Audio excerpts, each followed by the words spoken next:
ꯑꯩꯒꯤ ꯅꯨꯡꯁꯤꯖꯔꯕ ꯏꯔꯩꯕꯥꯛꯆꯥꯁꯤꯡ ꯈꯨꯔꯨꯝꯖꯔꯤ ꯃꯟ ꯀꯤ ꯕꯥꯠꯀꯤꯗꯃꯛꯇ ꯆꯤꯊꯤ ꯌꯥꯝꯅ ꯐꯪꯈꯤ ꯁꯣꯁꯤꯌꯦꯜ ꯃꯤꯗꯤꯌꯥ ꯑꯃꯗꯤ ꯅꯃꯣ ꯑꯦꯞꯇꯁꯨ ꯃꯦꯁꯦꯖ ꯌꯥꯝꯅ ꯐꯪꯈꯤ ꯃꯁꯤꯒꯤꯗꯃꯛꯇ ꯑꯩꯍꯥꯛꯅ ꯃꯌꯥꯝꯕꯨ ꯊꯥꯒꯠꯆꯔꯤ ꯊꯧꯔꯝ ꯑꯁꯤꯒꯤ ꯃꯇꯦꯡꯅ ꯑꯩꯈꯣꯏꯅ ꯑꯃꯒ ꯃꯇꯦꯡ ꯄꯥꯡꯅꯗꯨꯅ ꯂꯧꯁꯤꯟꯕ ꯌꯥꯕ ꯋꯥꯐꯝ ꯀꯌꯥ ꯅꯩꯅꯗꯨꯅ ꯃꯤꯌꯥꯝꯒꯤ ꯏꯍꯧꯒ ꯃꯔꯤ ꯂꯩꯅꯕ ꯋꯥꯐꯝꯁꯤꯡꯕꯨ ꯂꯩꯕꯥꯛ ꯃꯤꯌꯥꯝꯗ ꯈꯪꯍꯟꯈꯤ ꯍꯟꯗꯛꯀꯤ ꯏꯄꯤꯁꯣꯗ ꯑꯁꯤꯗ ꯂꯩꯕꯥꯛ ꯑꯁꯤꯒꯤ ꯃꯤꯌꯥꯝꯅ ꯌꯥꯝꯅ ꯂꯨꯝꯅ ꯂꯧꯈꯤꯕ ꯏꯍꯧ ꯑꯃꯒꯤ ꯃꯔꯝꯗ ꯅꯩꯅꯕ ꯄꯥꯝꯃꯤ ꯑꯗꯨꯕꯨ ꯃꯁꯤꯒꯤ ꯃꯃꯥꯡꯗ ꯑꯩꯍꯥꯛꯅ ꯍꯧꯖꯤꯛꯀꯤ ꯃꯤꯔꯣꯜꯒꯤ ꯆꯍꯤ 23-25 ꯁꯨꯔꯕ ꯅꯍꯥꯁꯤꯡꯗ ꯋꯥꯍꯪ ꯑꯃ ꯍꯪꯅꯤꯡꯉꯤ ꯋꯥꯍꯪꯁꯤ ꯈꯔꯗꯤ ꯂꯨꯏ ꯂꯣꯏꯅꯅ ꯃꯁꯤꯗ ꯈꯔ ꯈꯟꯊꯕꯤꯌꯨ ꯑꯗꯣꯝꯒꯤ ꯏꯃꯥ ꯏꯄꯥꯅ ꯅꯈꯣꯏꯒꯤ ꯆꯍꯤꯁꯤ ꯌꯧꯔꯛꯄ ꯃꯇꯝꯗ ꯃꯈꯣꯏꯗꯒꯤ ꯄꯨꯟꯁꯤꯒꯤ ꯐꯪꯐꯝ ꯊꯣꯛꯄ ꯍꯛ ꯃꯨꯟꯕꯤꯈꯤ ꯃꯁꯤ ꯅꯈꯣꯏ ꯈꯪꯕ꯭ꯔꯥ ꯃꯁꯤꯕꯨ ꯑꯣꯏꯊꯣꯛꯄ ꯌꯥꯕ꯭ꯔꯅꯦ ꯍꯥꯏꯅ ꯅꯈꯣꯏꯅ ꯈꯜꯂꯝꯒꯅꯤ ꯃꯁꯤ ꯑꯣꯏꯊꯣꯛꯇꯕꯅꯤ ꯑꯗꯨꯕꯨ ꯑꯩꯒꯤ ꯅꯍꯥ ꯑꯣꯏꯔꯤꯕ ꯃꯔꯨꯞꯁꯤꯡ ꯂꯩꯕꯥꯛ ꯑꯁꯤꯗ ꯃꯁꯤ ꯑꯃꯨꯛ ꯊꯣꯛꯈ꯭ꯔꯦ ꯃꯁꯤ ꯆꯍꯤ ꯀꯌꯥꯒꯤ ꯃꯃꯥꯡꯗ 1965ꯒꯤ ꯃꯇꯝꯗ ꯊꯣꯛꯈꯤꯕ ꯊꯧꯗꯣꯛꯅꯤ ꯃꯇꯝꯗꯨ ꯖꯨꯟ ꯊꯥꯅꯤ ꯏꯃꯔꯖꯦꯟꯁꯤ ꯂꯥꯎꯊꯣꯛꯈꯤꯕꯗꯨ ꯃꯗꯨꯗ ꯂꯩꯕꯥꯛ ꯑꯁꯤꯒꯤ ꯃꯤꯌꯥꯝꯒꯤ ꯐꯪꯐꯝ ꯊꯣꯛꯄ ꯍꯛ ꯄꯨꯝꯕ ꯃꯨꯟꯕꯤꯈꯤ ꯃꯗꯨꯗ ꯁꯪꯕꯤꯙꯥꯟꯒꯤ आर्टिकल 12ꯒꯤ ꯃꯅꯨꯡꯗ ꯚꯥꯔꯠꯀꯤ ꯃꯤꯌꯥꯝꯅ ꯐꯪꯂꯤꯕ right to life and personal लिबर्टीसु यावना मुनबिखि मतमदुदा भारत मियामगी लैंगाकपु नमथनबगिदमक होनखि लैबाक असगी वायल संघसिंग संविधानग मरि लेनब संस्थानसिंग प्रेसना चिंगब पुमनमक कंट्रोल तौखि सेंसरशिप असि असुक्कि मतिक साथीख्रे अयाब यावदना करिगुंबा अमता नंब फोंब यारमदे अइना सुम निंगसिंगबदा ममिंग चटलब सैसकपा किशोर कुमार लैबाकपु थागत्तुना मतुंग इल्लु यादबगिदमक्ता मंगोंदा अथिंग थमखि रेडियोदा महक चंगब थिंगखि इसै खोंगनखिदे अदुबु फनयामना होनदुनसु मियोय लिसिंग कया फाजिलबसु अमदि मियोय लाख कयाना मियोट मिनै नंगलबसु भारत की मियाम लैंगाक्ता थाजबदुदि लेंब लैखिदे खोंगफम अमा फावब लेंखिदे भारत की मियामदा चही चा कयादगी मियाम लैंगाक्की चटनबी अमा लाक्ले मसी अैखोयगी लू तोंगदा चुसिनख्रबनी मसीना ममैदा माय पाकपा हाइबदु ओइखि भारत की मियाम लैंगाक्की थौरांग तुंगिना इमरजेंसी लौथोक्तुना मियाम लैंगाकपु अमुक हंजिलहनखि नंफु शासनगी वाखलोनबु नंफु शासनगी चंदलोनचटपु मियाम लैंगाक्की थौरांग तुंगिना माइथीब पीब हाइबसि मालेमसिदा थीब खर वागदब मवोंगने इमरजेंसी की मतमदा लैबाक मियामगी सिंगनबा लांथेंगनबगी मतौदु इमितमकना उजहवे मसी अैगी लाइबक फबनी अैहांगना मियाम लैंगाक्की लानमी अमा ओइना लांथेंगनजखि ngasi अैखोइना लैबाक असigi निंग तंबगी 35 सुब चही पांगथोकले अमृत महोत्सव पांगथोकले अदुबु अैखोइना इमरजेंसी मतमगी अकीबगी मसक ओइरब तांकक अदुबुसु काउथोकलोइदबनी तुंगदा लाकदोरिब मिरोलनसु मसी काउरोइदबनी अमृत महोत्सव असि सुमनगी चही चा कयागी मिनाय योलिंगदगी कोकपगी लानगम वारी ngakta natte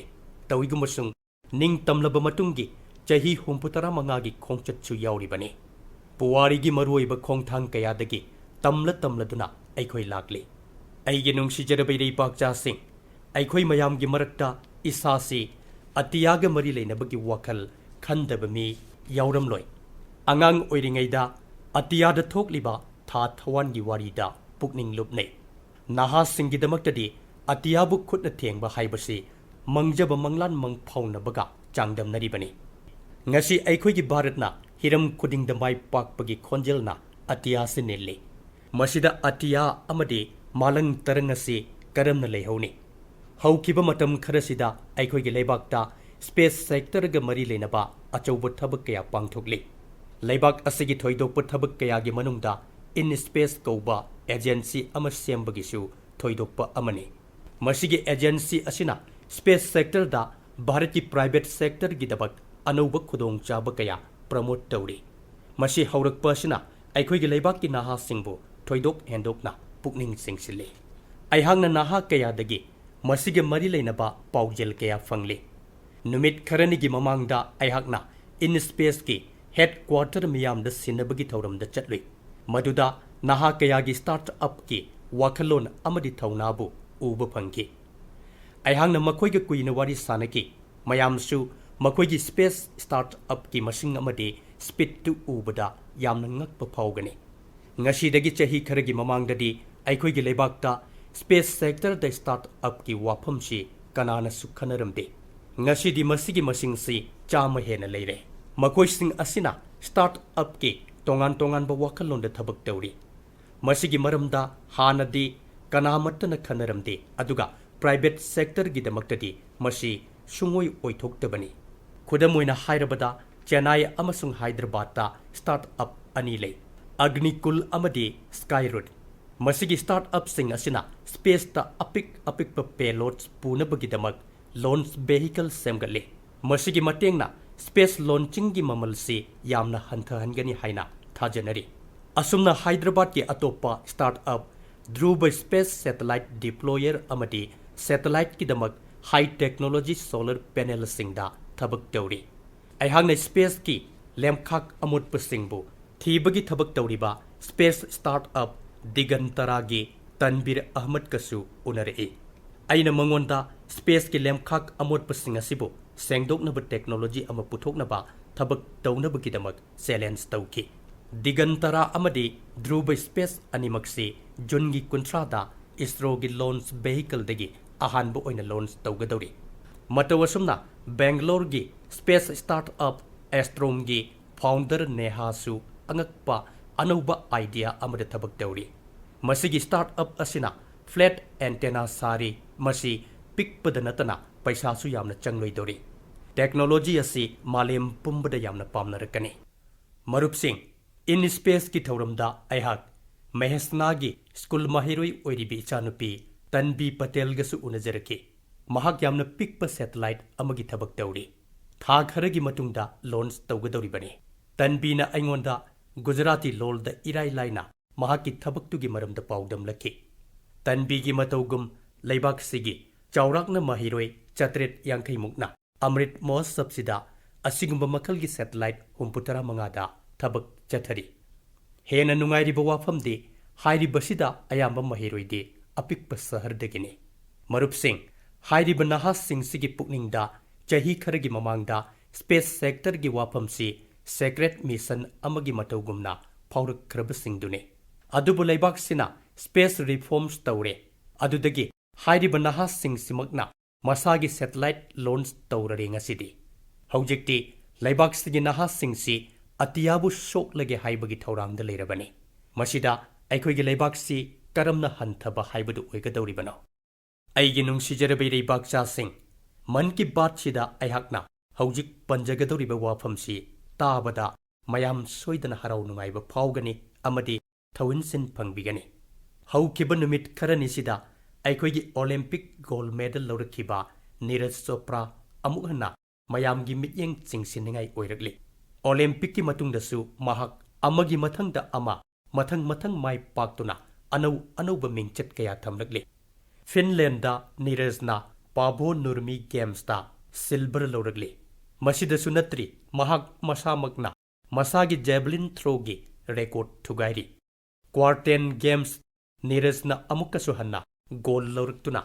ꯂꯩꯕꯥꯛꯁꯤꯅ ꯆꯥꯎꯊꯣꯛꯆꯅꯤꯡꯉꯥꯏ ꯑꯣꯏꯍꯜꯂꯦ꯫ ꯍꯥꯏꯔꯤꯕ ꯒꯣꯜ ꯂꯧꯔꯛꯄ ꯃꯇꯥꯡꯁꯤ ꯃꯐꯝꯗꯨꯒꯤ ꯏꯁꯤꯡ ꯅꯨꯡꯁꯤꯠꯀꯤ ꯐꯤꯚꯝ ꯌꯥꯝꯅ ꯈꯨꯗꯣꯡ ꯆꯥꯗ꯭ꯔꯤꯉꯩ ꯃꯇꯝꯗ ꯊꯣꯛꯈꯤ꯫ ꯑꯁꯤꯒꯨꯝꯕ ꯊꯧꯅꯥ ꯑꯁꯤ ꯉꯁꯤꯒꯤ ꯅꯍꯥꯔꯣꯜꯒꯤ ꯁꯛꯇꯥꯛ ꯑꯣꯏꯔꯤ꯫ ꯁ꯭ꯇꯥꯔꯠ ꯑꯞꯁꯇꯒꯤꯅ ꯁ꯭ꯄꯣꯔꯠꯁ ꯋꯥꯔꯜꯗ ꯐꯥꯎꯕꯁꯤꯗ ꯚꯥꯔꯠꯀꯤ ꯅꯍꯥꯔꯣꯜꯁꯤꯡꯅ ꯑꯅꯧꯕ ꯔꯦꯀꯣꯔꯗ ꯀꯌꯥ ꯊꯝꯂꯤ꯫ ꯍꯟꯗꯛꯇ ꯄꯥꯡꯊꯣꯛꯈꯤꯕ ꯈꯦꯂꯣ ꯏꯟꯗꯤꯌꯥ ꯌꯨꯊ ꯒꯦꯝꯁꯇꯁꯨ ꯑꯩꯈꯣꯏꯒꯤ ꯁꯥꯟꯅꯔꯣꯏ ꯀꯌꯥꯅ ꯑꯅꯧꯕ ꯔꯦꯀꯣꯔꯗ ꯀꯌా ꯊꯝꯈꯤ꯫ ꯃꯌꯥꯝꯅ ꯇꯥꯕꯗ ꯅꯨꯡꯉꯥꯏꯒꯗꯕ ꯋꯥꯐꯝꯗꯤ ꯍꯥꯏꯔꯤꯕ ꯃꯁꯥꯟꯅꯁꯤꯡꯁꯤꯗ ꯆꯥꯎꯔꯥꯛꯅ ꯔꯦꯀꯣꯔꯗ 12 ꯊꯨꯒꯥꯏꯈꯤ꯫ ꯃꯁꯤꯗꯁꯨ ꯅꯠꯇꯅ ꯔꯦꯀꯣꯔꯗ 11ꯗꯤ ꯅꯨꯄꯤ ꯁꯥꯟꯅꯔꯣꯏꯁꯤꯡꯒꯤ ꯃꯤꯡꯗ ꯆꯟꯁꯤꯟꯈ꯭ꯔꯕꯅꯤ꯫ ꯃꯅꯤꯄꯨꯔꯒꯤ ꯑꯦꯝ ꯃꯥꯔꯇꯤꯅꯥ ꯗꯦꯕꯤꯅ ꯋꯦꯠ ꯂꯤꯐꯇꯤꯡꯗ ꯔꯦꯀꯣꯔꯗ 9 ꯊꯝꯈꯤ꯫ ꯃꯇꯧ ꯑꯁꯨꯝꯅ ꯁꯟꯖꯅꯥ ꯃꯣꯅꯥꯛꯁꯤ ꯑꯃꯗꯤ ꯚꯥꯕꯅꯥꯅꯁꯨ ꯇꯣꯉꯥꯟ ꯇꯣꯉꯥꯟꯕ ꯔꯦꯀꯣꯔꯗ ꯊꯝꯈꯤ꯫ ꯃꯁꯥꯒꯤ ꯍꯣꯠꯅꯖꯃꯟꯅ ꯁꯥꯟꯅꯔꯣꯏꯁꯤꯡꯅ ꯃꯥꯂꯦꯝꯒꯤ ꯑꯣꯏꯕ ꯃꯁꯥꯟꯅꯒꯤ ꯃꯇꯝꯗ ꯚꯥꯔꯠ ꯑꯁꯤ ꯀꯌꯥꯝ ꯃꯇꯤꯡ ꯂꯩꯕꯒꯦ ꯍꯥꯏꯕꯗꯨ ꯎꯠꯄ ꯉꯝꯂꯅꯤ ꯍꯥꯏꯅ ꯇꯥꯛꯆꯔꯦ꯫ ꯑꯩꯍꯥꯛꯅ ꯑꯁꯤꯒꯨꯝꯕ ꯁꯥꯟꯅꯔꯣꯏꯁꯤꯡꯁꯤꯒꯤ ꯃꯐꯝꯗ ꯊꯥꯒꯠꯄ ꯐꯣꯡꯗꯣꯛꯆꯕꯒ ꯂꯣꯏꯅꯅ ꯇꯨꯡꯗ ꯂꯥꯛꯀꯗꯧꯔꯤꯕꯁꯤꯡꯒꯤꯗꯃꯛꯇꯁꯨ ꯌꯥꯏꯐ ꯄꯥꯎꯖꯦꯜ ꯄꯤꯖꯔꯤ꯫ ꯃꯔꯨꯞꯁꯤꯡ, ꯈꯦꯂꯣ ꯏꯟꯗꯤꯌꯥ ꯌꯨꯊ ꯒꯦꯝꯁꯀꯤ ꯊꯣꯏꯗꯣꯛꯄ ꯋꯥꯐꯝ ꯑꯃꯗꯤ ꯍꯟꯗꯛꯁꯨ ꯏꯆꯝ ꯆꯝꯕ ꯏꯃꯨꯡꯁꯤꯡꯗꯒꯤ ꯃꯇꯤꯡ ꯂꯩꯕ ꯅꯍꯥ ꯃꯌꯥꯝ ꯑꯃ ꯊꯣꯔꯛꯂꯤ꯫ ꯁꯥꯟꯅꯔꯣꯏꯁꯤꯡꯁꯤꯅ ꯑꯉꯛꯄ ꯐꯪꯅ ꯍꯣꯠꯅꯖꯔꯛꯄꯅ ꯉꯁꯤ mai pakpagi asigumba mafamsi yauraklibani. Makoina mai paklakpa haibasi imung manunggi amadi ima ipagi achauba thaudang amasu yauribani. Kilometer humputaragi cycling da goal laurakhibi Srinagargi Adil Altaf ki pabungsi tailoring gi thabak tawi. Adubu mahangna magi machanupagi manglansi mapung pahannabagi awatpa amata thamgide. Adilna mahaki mapabung amadi Jammu Kashmir tampak apunbabu chauthokjaba phawhalle. Weightlifting da goal laurakhiba Chennai gi L Dhanush ki pabungsu achamba carpenter amani. Sangali gi machanupi Kajol Sarkar gi pabungsu chayonbagi thabak tawbani. Mahak mapabung gi thabak tasu mateng panglaki. Aduga weightlifting gi practice su tawraki. Matawasumna Rohtak ki Tanuna su pangthoki. Tanu gi mapabung Rajbir Singh Rohtak ki school amagi driver ne. Tanuna wrestling da gold medal lauraktuna mahaki imung manung amadi mapagi manglan mangphauna hanki. Marup Singh sanabagi taibangda Bharat ki sanaroi Singh si hena mapangal kankalagli. Loina na Bharat ki masana kaya amasu sak taklagli. Khudamoina handak Khelo India Youth Games ta Olympics ta yaugadaba competition singchida natana lamdam sigi oiba masana manga amasu hapchenki. Hairiba masana sing adudi ganka thangta yogasan kalri paitu amadi malan khambane. Marup Singh Bharat ta malemgi oiba tournament ama pangthokadawri. Hairiba masana si chahi cha kayagi mamangdagi aikhoigi leibak sidagi horakhiba poglakhiba masana ne. July gi tang 19 dagi chess olympiad haugadawri. Handakti hairiba olympiad asida leibak chama marfu henbana saruk yagadawri. Sanaba amadi fitness ki nainaba asida ming asida 15 di mapung pharoidawri. Hairiba mingdudi Telangana mountaineer Purnamala Bhattane. Purnana 7 Summit Challenge bu mapung phahanduna mai pakpagi phiral paihankre. 7 Summit haibadi malemgi khwaidagi wangba amadi khudong thiningai oiraba chingkabagi singnabaduni. Purnana mahaki achetpa thaunaga loinana North America gi khwaidagi wangba chingdol Mount Denali kaduna leibak sibu chauthok chaningai haibadu oihalle. Purna hairiba ichanupi si chahi 13 da ngairiba Mount Everest kaduna angakpa thaudang utkhiba Bharat ki nupi machaduni. Marup Singh sana konabagi lamasida wari saribana aihangna Bharat ki masak nairaba singtha ningai oiraba cricketer singi maraktagi ama oiriba Mithali Raj ki matangda khanaba pame. Mahangna tha asida cricket ki masana asidagi potharage haina lauthoki. Masina malemgi sana konabada thawai yaujaba amasung nungsijaba mipum khudingmakpu pukning nauhalle.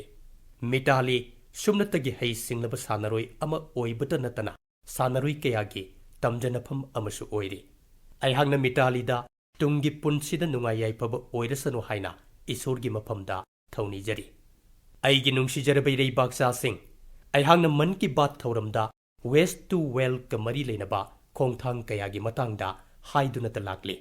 Mizoram gi konung Aizolda masigi khudam ama uba phange. Aizolda Chitelui kauba turel amale. Tung koinadagi thausa bidabana maram oiraga amot akaina pik thalame. Mamangi chahida turel asibu kannanaba thabak laukhatpa hauki. Masigi damakta local agency self-help group amasung mafamdugi miyamna amatta oina punduna Save Chitelui action plan hauki. Turel sengdokpagi khongthang asina West-tagi well creation gi khudong chaba adu phangba ngamki. Tasengna turel asida amasung masigi akoibada plastic amasung polythene chingba amot akai kayana pik thanki. Turel sengdokliba sangsthana asina polythene asina lambi semnaba phirep lauki. Turel dagi lokhalakpa amot akai oiraba plastic sing aduna Mizoram gi khungang amada state adugi ahanba plastic road semki. Masina haibadi lunan baga loinana chaukhatpa asine.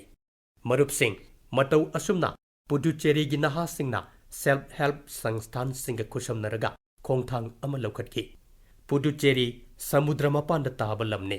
Beaching amasung samudragi phajaba yengba lakpa mi lising lakngamde. Adubu Puducherry gi samudra khongnungda plastic na maram oiraga amot akayasi hengat halame. ꯃꯔꯝ ꯑꯁꯤꯅ ꯕꯤꯆꯁꯤꯡ ꯁꯃꯨꯗ꯭ꯔ ꯑꯃꯁꯨꯡ ecology ꯑꯁꯤꯕꯨ ꯀꯟꯅꯕ recycling four life campaign ꯑꯁꯤ ꯍꯧꯈꯤ꯫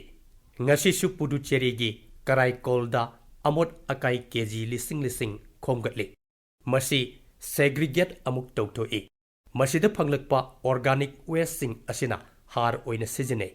ꯑꯇꯣꯞꯄꯁꯤꯡꯅ recycle ꯑꯃꯨꯛ ꯇꯧꯏ꯫ ꯑꯁꯤꯒꯨꯝꯕ ꯈꯣꯡꯊꯥꯡ ꯑꯁꯤ ꯏꯅꯣꯠ ꯍꯥꯞꯄꯗ ꯑꯆꯧꯕ ꯊꯧꯗꯥꯡ ꯂꯧꯏ, ꯂꯣꯏꯅꯅ ꯁꯤꯡꯒꯜ ꯌꯨꯁ ꯄ꯭ꯂꯥꯁꯇꯤꯛꯀꯤ ꯃꯥꯌꯣꯛꯇ ꯑꯆꯧꯕ ꯁꯥꯐꯨ ꯄꯤꯔꯤ꯫ ꯃꯔꯨꯞꯁꯤꯡ, ꯍꯤꯃꯥꯆꯜ ꯄ꯭ꯔꯗꯦꯁꯇ ꯍꯧꯖꯤꯛ ꯑꯉꯛꯄ ꯁꯥꯏꯀ꯭ꯂꯤꯡ ꯔꯦꯂꯤ ꯑꯃ ꯄꯥꯡꯊꯣꯛꯂꯤ꯫ ꯃꯁꯤꯒꯤ ꯃꯇꯥꯡꯗ ꯋꯥꯐꯝ ꯈꯔ ꯊꯝꯕ ꯄꯥꯝꯃꯤ꯫ ꯂꯨ ꯅꯥꯟꯕꯒꯤ ꯃꯄꯥꯎ ꯄꯨꯗꯨꯅ ꯁꯥꯏꯀꯜ ꯊꯧꯕ ꯀꯌꯥꯅ ꯁꯤꯝꯂꯥꯗꯒꯤ ꯃꯟꯗꯤ ꯐꯥꯎꯕ ꯁꯥꯏꯀꯜ ꯊꯧꯈ꯭ꯔꯦ꯫ ꯀꯤꯂꯣꯃꯤꯇꯔ 185 ꯍꯦꯟꯕꯒꯤ ꯆꯤꯡ ꯂꯝꯕꯤ ꯑꯁꯤ ꯒ꯭ꯔꯨꯞ ꯑꯁꯤꯅ ꯁꯥꯏꯀꯜ ꯊꯧꯗꯨꯅ ꯆꯠꯀꯅꯤ꯫ ꯒ꯭ꯔꯨꯞ ꯑꯁꯤꯗ ꯑꯉꯥꯡꯗꯒꯤ ꯍꯧꯔꯒ ꯑꯍꯜꯁꯨ ꯁꯔꯨꯛ ꯌꯥꯔꯤ꯫ ꯑꯀꯣꯏꯕꯒꯤ ꯐꯤꯕꯝ ꯐꯔꯕ, ꯇꯨꯔꯦꯜ, ꯆꯤꯡꯒꯤ ꯐꯤꯕꯝ ꯐꯔꯕ, ꯁꯃꯨꯗ꯭ꯔꯒꯤ ꯐꯤꯕꯝ ꯐꯔꯕ ꯃꯇꯝꯗꯇ ꯑꯩꯈꯣꯏꯒꯤ ꯍꯛꯆꯥꯡꯁꯨ ꯍꯦꯟꯅ ꯐꯒꯅꯤ꯫ ꯑꯁꯤꯒꯨꯝꯕ ꯈꯣꯡꯊꯥꯡ ꯀꯌꯥꯒꯤ ꯃꯇꯥꯡꯗ ꯑꯗꯣꯝꯅ ꯑꯩꯉꯣꯟꯗ ꯍꯥꯏꯕꯤꯔꯛꯎ꯫ ꯑꯩꯒꯤ ꯅꯨꯡꯁꯤꯖꯔꯕ ꯏꯔꯩꯕꯥꯛꯆꯥꯁꯤꯡ, ꯑꯩꯈꯣꯏꯒꯤ ꯂꯩꯕꯥꯛ ꯑꯁꯤꯗ ꯃꯟꯁꯨꯟ ꯑꯁꯤ ꯄꯥꯛ ꯆꯥꯎꯊꯣꯔꯛꯂꯤ꯫ ꯁ꯭ꯇꯦꯠ ꯀꯌꯥꯗ ꯅꯣꯡ ꯆꯨꯕ ꯍꯦꯟꯒꯠꯂꯛꯂꯤ꯫ ꯃꯇꯝ ꯑꯁꯤ ꯏꯁꯤꯡ ꯑꯃꯁꯨꯡ ꯏꯁꯤꯡ ꯌꯣꯛꯁꯤꯟꯕ ꯍꯥꯏꯕ ꯃꯥꯏꯀꯩ ꯑꯁꯤꯗ ꯍꯦꯟꯅ ꯄꯨꯛꯅꯤꯡ ꯆꯤꯡꯁꯤꯟꯕ ꯃꯇꯝꯅꯤ꯫ ꯑꯩꯈꯣꯏꯒꯤ ꯂꯩꯕꯥꯛ ꯑꯁꯤꯗꯒꯤ ꯊꯥꯏꯅꯗꯒꯤ ꯍꯧꯅ ꯑꯁꯤꯒꯨꯝꯕ ꯊꯧꯗꯥꯡ ꯑꯁꯤ ꯈꯨꯟꯅꯥꯏꯒꯤ ꯃꯤꯑꯣꯏ ꯀꯌꯥꯅ ꯑꯃꯠꯇ ꯑꯣꯏꯅ ꯂꯧꯔꯒ ꯂꯥꯛꯏ꯫ ꯁ꯭ꯇꯦꯞ ꯋꯦꯜꯁ ꯍꯥꯏꯕꯗꯤ ꯕꯥꯕꯔꯤꯁꯤꯡꯒꯤ ꯃꯇꯥꯡꯗ ꯃꯟ ꯀꯤ ꯕꯥꯠꯇ ꯑꯩꯍꯥꯛꯅ ꯍꯥꯏꯈꯤꯕꯁꯤꯡ ꯅꯤꯡꯁꯤꯡꯕꯤꯔꯝꯒꯅꯤ꯫ ꯕꯥꯕꯔꯤꯁꯤꯡ ꯑꯁꯤ ꯊꯥꯛ ꯊꯥꯛ ꯌꯥꯎꯕ ꯑꯆꯧꯕ ꯒꯨꯍꯥꯁꯤꯡ ꯑꯗꯨꯕꯨꯅꯤ꯫ ꯔꯥꯖꯁꯊꯥꯟꯒꯤ ꯎꯗꯩꯄꯨꯔꯗ ꯆꯍꯤ 100 ꯂꯤꯔꯕ ꯑꯔꯤꯕ ꯕꯥꯕꯔꯤ ꯑꯃ ꯂꯩ꯫ ꯃꯃꯤꯡꯅ ꯁꯨꯜꯇꯥꯟ ꯀꯤ ꯕꯥꯕꯔꯤ ꯀꯧꯏ꯫ ꯃꯁꯤ ꯔꯥꯎ ꯁꯨꯜꯇꯥꯟ ꯁꯤꯡꯍꯅ ꯁꯦꯝꯈꯤꯕꯅꯤ꯫ ꯑꯗꯨꯕꯨ ꯊꯧꯑꯣꯏꯕꯤꯗꯕꯅ ꯃꯔꯝ ꯑꯣꯏꯔꯒ ꯒꯨꯍꯥ ꯑꯁꯤ ꯑꯃꯣꯠ ꯑꯀꯥꯏꯅ ꯄꯤꯛ ꯊꯟꯈꯤ꯫ ꯅꯣꯡꯃ ꯅꯍꯥꯁꯤꯡꯅ ꯀꯣꯏꯅ ꯆꯠꯂꯨꯕꯗ ꯒꯨꯍꯥ ꯑꯁꯤ ꯊꯦꯡꯅꯈꯤ꯫ ꯃꯁꯤꯒꯤ ꯐꯤꯕꯝ ꯎꯕꯗ ꯃꯈꯣꯏ ꯊꯋꯥꯏ ꯌꯥꯝꯅ ꯅꯨꯡꯉꯥꯏꯈꯤꯗꯦ꯫ ꯅꯍꯥꯁꯤꯡ ꯑꯁꯤꯅ ꯈꯨꯗꯛꯇ ꯁꯨꯜꯇꯥꯟ ꯀꯤ ꯕꯥꯕꯔꯤ ꯑꯁꯤꯕꯨ ꯑꯃꯨꯛ ꯍꯟꯅ ꯂꯨ ꯅꯥꯜꯍꯟꯅꯕ ꯃꯁꯤꯒꯤ ꯃꯁꯛ ꯑꯃꯁꯨꯡ ꯃꯔꯥꯏꯕꯛ ꯍꯣꯡꯍꯟꯅꯕ ꯐꯤꯔꯦꯞ ꯂꯧꯈꯤ꯫ ꯃꯈꯣꯏꯅ ꯃꯤꯁꯟ ꯑꯁꯤꯕꯨ ꯁꯨꯜꯇꯥꯟ ꯁꯦ ꯁꯨꯔꯇꯥꯟ ꯍꯥꯏꯅ ꯃꯃꯤꯡ ꯊꯣꯟꯈꯤ꯫ ꯁꯨꯔꯇꯥꯟ ꯍꯥꯏꯕꯁꯤ ꯀꯔꯤꯅꯣ ꯍꯥꯏꯅ ꯑꯗꯣꯝꯅ ꯈꯜꯂꯝꯒꯅꯤ꯫ ꯇꯁꯦꯡꯅ ꯅꯍꯥꯁꯤꯡꯅ ꯕꯥꯕꯔꯤ ꯑꯁꯤꯕꯨ ꯃꯁꯛ ꯍꯣꯡꯍꯟꯕꯗ ꯅꯠꯇꯅ ꯁꯩꯍꯦꯛꯀꯤ ꯁꯨꯔ ꯑꯃꯁꯨꯡ ꯇꯥꯟꯒ ꯃꯔꯤ ꯂꯩꯅꯍꯟꯒꯅꯤ꯫ ꯁꯨꯜꯇꯥꯟ ꯀꯤ ꯕꯥꯕꯔꯤ ꯑꯁꯤ ꯁꯦꯡꯗꯣꯛꯂꯕ ꯃꯇꯨꯡꯗ ꯃꯁꯤꯕꯨ ꯃꯁꯛ ꯐꯖꯍꯜꯂꯕ ꯃꯇꯨꯡꯗ ꯏꯁꯩ ꯅꯣꯡꯃꯥꯏꯒꯤ ꯊꯧꯔꯝ ꯑꯃ ꯄꯥꯡꯊꯣꯛꯈꯤ꯫ ꯑꯍꯣꯡꯕ ꯑꯁꯤ ꯑꯁꯨꯛꯀꯤ ꯃꯇꯤꯛ ꯁꯛꯅ ꯁꯣꯟꯅꯕꯅ ꯃꯔꯝ ꯑꯣꯏꯔꯒ ꯃꯄꯥꯟ ꯂꯩꯕꯥꯛꯇꯒꯤꯁꯨ ꯕꯥꯕꯔꯤ ꯑꯁꯤꯕꯨ ꯌꯦꯡꯕ ꯂꯥꯛꯅꯈꯤ꯫ ꯈꯣꯡꯊꯥꯡ ꯑꯁꯤꯅ ꯃꯥꯏ ꯄꯥꯛꯄꯒꯤ ꯈ꯭ꯋꯥꯏꯗꯒꯤ ꯍꯦꯟꯅ ꯅꯨꯡꯉꯥꯏꯔꯤꯕꯗꯤ ꯅꯍꯥꯁꯤꯡ ꯑꯗꯨ ꯆꯥꯔꯇꯔ ꯑꯦꯀꯥꯎꯟꯇꯦꯟ ꯉꯥꯛꯇꯅꯤ꯫ ꯆꯥꯅꯔꯨꯕ ꯍꯥꯏꯕꯗꯨꯅꯤ ꯅꯨꯃꯤꯠ ꯈꯔꯒꯤ ꯃꯇꯨꯡꯗ ꯆꯥꯔꯇꯔ ꯑꯦꯀꯥꯎꯟꯇꯦꯟꯁ ꯗꯦ ꯇꯥꯔꯤ꯫ ꯑꯩꯍꯥꯛꯅ ꯂꯩꯕꯥꯛ ꯑꯁꯤꯒꯤ ꯆꯥꯔꯇꯔ ꯑꯦꯀꯥꯎꯟꯇꯦꯟꯁꯁꯤꯡꯗ ꯃꯥꯡꯖꯧꯅꯅ ꯌꯥꯏꯐ ꯄꯥꯎꯖꯦꯜ ꯄꯤꯖꯔꯤ꯫ ꯑꯩꯈꯣꯏꯅ ꯏꯁꯤꯡꯒꯤ ꯍꯧꯔꯛꯐꯝꯁꯤꯡꯕꯨ ꯏꯁꯩ ꯑꯃꯁꯨꯡ ꯑꯇꯣꯞꯄ ꯊꯧꯔꯝ ꯀꯌꯥꯒ ꯃꯔꯤ ꯂꯩꯅꯍꯟꯗꯨꯅ ꯑꯁꯤꯒꯨꯝꯕ ꯋꯥꯈꯜꯂꯣꯟ ꯑꯁꯤ ꯄꯣꯛꯍꯟꯕ ꯉꯝꯒꯅꯤ꯫ ꯏꯁꯤꯡ ꯌꯣꯛꯁꯤꯟꯕ ꯍꯥꯏꯕꯁꯤ ꯄꯨꯟꯁꯤ ꯀꯟꯕꯅꯤ꯫ ꯍꯧꯖꯤꯛ ꯇꯨꯔꯦꯜꯒ ꯃꯔꯤ ꯂꯩꯅꯕ ꯀꯨꯝꯍꯩ ꯀꯌꯥ ꯄꯥꯡꯊꯣꯛꯅꯔꯤꯕ ꯑꯁꯤ ꯑꯗꯣꯝꯁꯨ ꯎꯕꯤꯔꯝꯒꯅꯤ꯫ ꯑꯗꯣꯝꯒꯤ ꯁꯍꯔꯁꯤꯡꯗ ꯏꯁꯤꯡꯒꯤ ꯍꯧꯔꯛꯐꯝ ꯀꯌꯥꯗ ꯑꯁꯤꯒꯨꯝꯕ ꯊꯧꯔꯝꯁꯤꯡ ꯁꯣꯏꯗꯅ ꯄꯥꯡꯊꯣꯛꯄꯤꯌꯨ꯫ ꯅꯨꯡꯁꯤꯖꯔꯕ ꯑꯩꯒꯤ ꯃꯔꯨꯞꯁꯤꯡ, ꯑꯩꯈꯣꯏꯒꯤ ꯎꯄꯅꯤꯁꯠꯁꯤꯡꯒꯤ ꯂꯥꯏꯅꯤꯡ ꯑꯃ ꯂꯩ, ꯆꯔꯩꯕꯦꯇꯤ ꯆꯔꯩꯕꯦꯇꯤ ꯆꯔꯩꯕꯦꯇꯤ꯫ ꯑꯗꯣꯝꯁꯨ ꯂꯥꯏꯋꯥ ꯑꯁꯤ ꯁꯣꯏꯗꯅ ꯇꯥꯔꯝꯂꯒꯅꯤ ꯈꯟꯖꯩ꯫ ꯃꯁꯤꯒꯤ ꯋꯥꯍꯟꯊꯣꯛꯇꯤ लेप्तना चट्लु अदुमक लेप्तना चट्लु हाइबसिनी लेप्प लेतना चट्टुना अवोनब कया पुरक्प असिना अैखोइगी चट्नबिगी सरुक अमा ओइब मरमना लाइवा असि अैखोइगी लेबाकता मियामना यामनमक पामनबा अमा ओइरि लेबाक अमगी ngasi oirakliba saktam asida lakpada lisang sitna chahi lising kaya chatharakliba chaukat thaurangi khongchat asi loina duna lakli khunai ama oina anauba wakalon anauba ahongba kayabu aikoina matam chuppada konchinduna mangjil thaduna chatli masida nat amadi chatnabida lakpa ahongba mayamga loinana yatra singna achauba maram ama oire masina maram oiduna muniri si singna tirtha jatra gumba धर्मगी ओइब थौदांग कया असिबो अैखोइदा सिनरमलिबनी तोंगान तोंगानबा तीर्थ जत्रा कया अमदा अैखोइ चटली हंदकी चार धाम खोंगचट्टा लाई खुरंब लाकपा मियोइ कया असुक्की मतिक यामना लाक्तुना मफम मदुदा पुनखी हाइबा अदोमसु उबिरे अैखोइगी लेबाकता तोंगान तोंगानबा देव यात्रा सिंग matam matamgi oina chatnari deva yatra haibadi lai ningba lakpa miyoi khakta natana aikhoigi isor su khongchat asida saruk yai haina launei numit kharani leiraga July gi tang amadagi Bhagavan Jagannath ki malem pak sanna khangnaraba yatra haugadore Odisha da pangthokpa Puri gi yatra asidi laibak ki mipum khuningmak khanglibane miyamna akhanana yatra asigi manungda Puri da chatnaba hone atoppa rajyasingdasu Jagannath yatra harau tayamna chauna pangthoknari ingyengi nini panba numittagi Bhagavan Jagannath yatra haudu Aikhoigi Grand Singda Asadasya Dvitiya Divasi Rath Yatra Asumna Sanskrit Slok Yauri Gujarat ki Ahmedabad tasu Ingyengi nini panbadagi Rath Yatra khongchat asi hawi Aihangna Gujarat leiringai matamdasu Rath Yatra yaubagi khudong chaba phangjaraki Asar Dvitiya Asadi Bis Hainasu khangnariba numit asidagi Kutch ki anauba chahi oina pangthokne Aihangna Kutch ki isilinau pumnamakta anauba chahi lakpagi harau tayamba phongdokjari numit asi aihakisu yamnamak maruoiba numit ama oire aina ningsingli Asar Ditiya haibadi ingyengi nini panba numit ki nongma watlingai haibadi Asar ki ahanba titi ingyengi nongma panbada Gujarata Sanskrit kumhayama pangthokki kumhay asida Sanskrit lolda isai nongmai amadi nat ki thauram kaya ama utli Thauramasi maming Asadasya Pratham Divasi Kawi Kumhay asibu akhanaba mingthol pibagi maram sule Sanskrit ki saknairaba asaiba Kalidasna Nongma ingagi tha asibu Nongju tha hobagi matamasida yumpham oiraga Megadutam iki Megadutam da slok ama yauri Asadasya Pratham Divasi Megham Aslis Sanum Haibadi Asart ki Nongma watlingida Leichil nong paina kuplaba chingman slok asida yumpham oiraga kumhay asi haudoki marup sing Ahmedabad natraga Puri oirasu Bhagavan Jagannath na yatra asigi kuthangda maruoiba paujel kaya ama piri Bhagavan Jagannath miyamgi mapusu oiri loinana mahaki yatra asida leitalairaba sing kana leijadraba sing su maruoina yauri khunai tongan tongan ba jati lup kayaga iroinana Bhagavan Mahaksu Khongsan Minari Asum Tauna Aikhoigi Laibakta Pangthok Liba Yatra Sing Asida Laira Inakhunba Anem Awang Khaiba Ude Khenaba Mayamasigi Marakta Yatrabu Khwaidagi Maruina Launari Maharashtra gi Pandarpur gi Yatrabusu Adomna Soidana Taram Lagani Haina Khanjai Pandarpur gi Yatrada Miyoi Kana Amatana Achaubu Saknade Kana Amabu Machane Haina Thawoidaba Taunade Mipum khudingmak varkari ne Bhagavan Bithal gi manai ne numit marini matungda Jungi tang kuntradagi Amarnath yatra haugadori Amarnath yatra gi damak leibak pumbagi lainingba mayamna Jammu Kashmir chatnari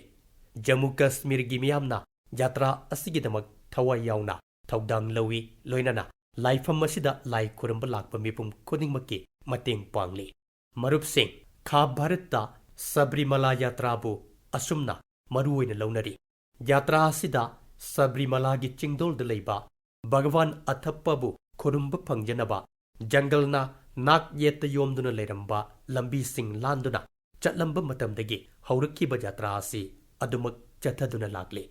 Ngasishu Yatra Sigidamak Mapamasida Chatpada Dharamagi Lining Laisol Dagi Hauraga Laipam Chapam gi Kodong Chaba Panganaba Honabada Laita Laira Singidamak Kudong chaba kaya ama piri haibadi yatra sing asigi kuthangda leita laira singi seba tauba phangjabagi kudong chaba piri makhoi damak kanaba kaya ama supine biri maram asina laibak asina laifam masi tamna chatpa khongchat sing asida lainingba lakpa miyoi singi damak kudong chaba hena phanganaba leppa leitana hotnari adomshu karigumbada yatra sing asida chatpada spirituality gi wakhal phawba ngambata natana Ek Bharat Stress Bharat ki saglon chu uba phangani aigi nungsi jarabiri bakcha sing mahoksagum handaksu Man Ki Baat ki pambaina mayamga samjinajaba phangjabasi yamna nungaiba phawje irei bakcha singna mai paklakpa amadi mahi yalakpa singi maramda nainari hairiba mayam sigi marakta aikoi corona gi mayokta section thorang lokhatpasidasu wakal thambigadabani tawbagidi ngasi leibak-sida vaccine gi oiba ngakthoknaba pambai leiba asimadi nungaiba wafam amani vaccine gi dose karor chani yogadore precaution dose su khongjel yangna piri karigumba second dose gi matungda precaution dose gi matam oiraklagadi ahum suba dose si soidana kapthokpiyo imung manunggi miyoi sing maruoina ahal laman sing busu precaution dose kapthok anbiyo aikhoi khutsa hamba aduga marks na chingba checksin thorang singsu adumak chathabigadabani nongju panthada akoibagi amot akaidagi thorakadaba laina singdagisu checksin bigadabani mayam pumnamak mit singna leibiyu haksang phana leibiyu aduga asigumba energy sigaloinana manglomda changsinbiyu mathangi thada aikhoi amuk hana unasi matamdu phawbagi oina pumnamakpu hanna hanna thagachari khurumjari